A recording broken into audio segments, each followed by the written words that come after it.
I'd like to talk about how grief is a reflection of our love. And before we do that, I would like to introduce myself. My name is Ghazala. I'm at the Heart and Soul Cafe. If you've been here before, thank you so much for coming back. And if you are here for the first time, then welcome. Grief is a reflection of our love. Many of you will know that I counsel support women, befriend women who have experienced child loss, and sometimes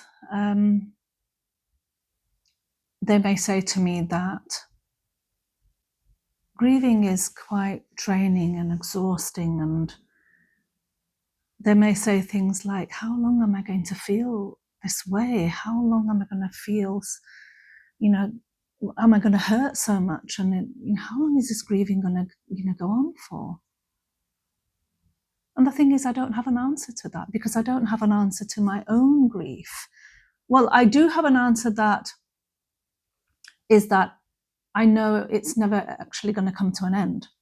I know that I'm going to be grieving for the rest of my life. And I know that, I lost my son 4 years ago. So it's not something that I'm ever going to get over. I know that. But I also know that with time, and I'm not going to say time is a healer, because for me, I know it's not going to heal what I'm never going to heal from losing my son. I know that. But what I will say is grief stems from love. I lost my son in 2021, and I remember something that the Queen of England said. So the Queen at that time lost her husband, Prince Philip, and something that she said was, grief is the price we pay for love. And it's so true. It's so true. Grief stems from love. So we never stop grieving. We never stop, we never forget who we've lost. We never stop loving. So how is it ever going to sort of stop hurting? It's not going to do that. But what we can say that in time, the intensity of that pain becomes more manageable. So we need to find ways of doing that. This is the way I've channeled it. And it's not something that everyone's going to be able to do. So I can't sit here and say, oh, I started up a charity, so you need to start up a charity. I volunteer for a charity where I counsel, befriend, support women who have also experienced child loss. So maybe you need to do something like that. I've now, for the last few weeks, started up this YouTube channel to try and reach out to more people, to try and keep the memory of my son alive. And that's why I'm doing this. But that doesn't mean to say that that is the answer to everyone, because everyone's different and everyone's grief is different and unique. No two people are the same. No grief is the same as another grief. We can't compare one to the other. But for me, I can only really talk about myself because I'm living my own story here.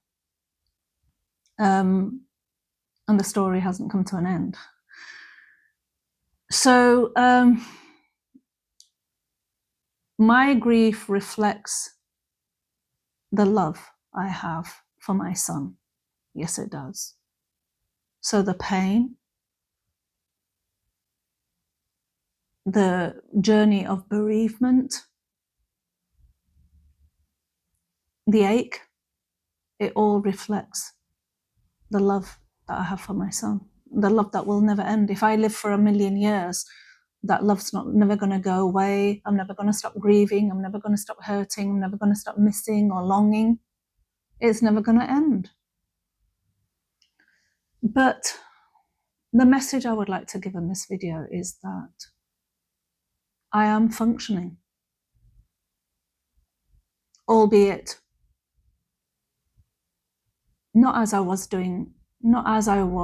prior to losing my son. Is life the same? No, it's not. Am I the same? No, I'm not. it's rediscovering, and I've rediscovered myself. And it's not that I've rediscovered myself and that's it. It's actually an ongoing journey. The bereavement journey is an ongoing journey. And the reason why I say it's ongoing is because I think just recently, because it's been 4 years since I lost my son, but I think some months ago, I would say around 6-8 months ago, I sort of came to a bit of a, I've said, I've described it as a dead end, but I don't think dead end is the right words to sort of to describe it. I felt that I needed to do something more, as if it wasn't enough, as if the charity wasn't enough, the volunteering for another charity wasn't enough, as if I had more energy to expend. I wanted to reach out to more people. I felt that I just wasn't doing enough. And I felt as if as if time is a limit as well. You know, I'm not young. I'm not, but I'm not too old to say, well, I can't do something more. So it felt that, before it's too late, I want to try harder, if you like. And that's really why I'm doing this channel. That's why I started this YouTube channel, to try and build a platform, to try and build a community where we can have these discussions without feeling as if we're burdening somebody else, because we're all maybe experienced sort of similar things, or we definitely know what loss is, and how that feels, and how grief feels, and the symptoms of grief, and how painful those can be.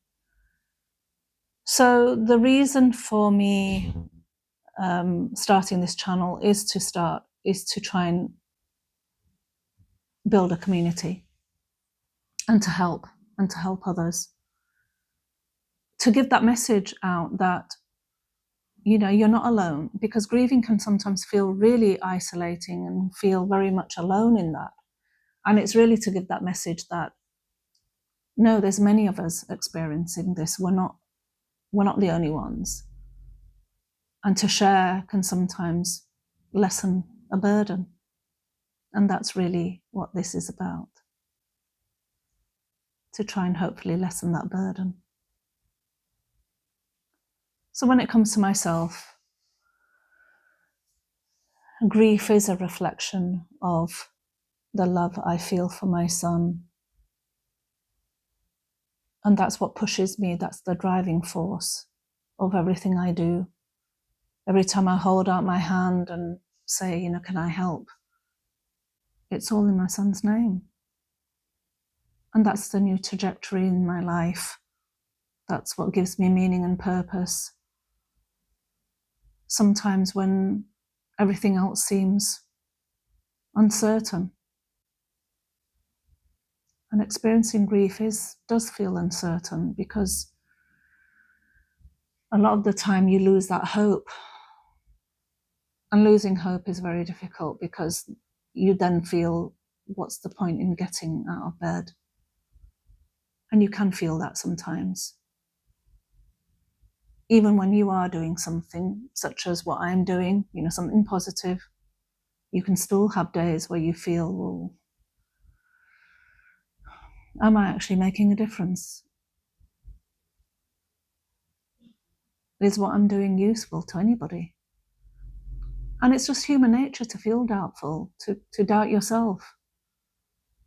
But, those are the times when you think back and think, well, for me, it's very much about thinking about feedback that I get from my clients, and it's very positive feedback. After every session, we have a little reflection on how the session has gone. And I do ask, do you feel the session has been of any use to you? And 9.999% of the time, people say yes, it has. So when you're feeling doubtful, when you're feeling, try and grab something. And for me, it's very much, well, grab that. Well, people do say, women do say to me that, yes, it has been helpful, and yes, you do make a difference. So that is something for me to hold on to on those days where I feel doubtful and I feel that, I'm just not sure, what I'm doing, of whether it is of any use. So that's what I would say for you, hold on to something positive, hold on to those things for those days where you do doubt yourself, and those days where you're feeling a little bit low. And that's the time when you get those feedbacks out, on those positive things out, or whatever it is. And that's why I sort of advise that you sort of write things down about your positives, and what you do to, those days when you are struggling, get that journal out and start reading some of those positives back to yourself, because those are the days when you need it. Or be around positive people. There's plenty of negative people out there around you, I suppose, but avoid them. Avoid them those days where you're not so sure whether you are making a difference, whether you are benefiting anyone, and be around people that lift you up. And I think that's important. And hopefully this will be a platform where you can turn to, where you feel that others are lifting you rather than pulling you down.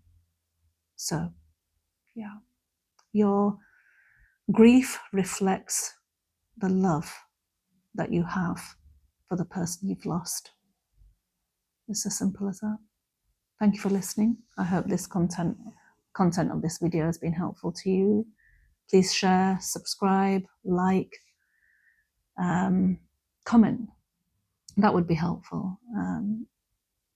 Thank you for listening. I look forward to seeing you in the next video. Until then, look after your hearts and souls.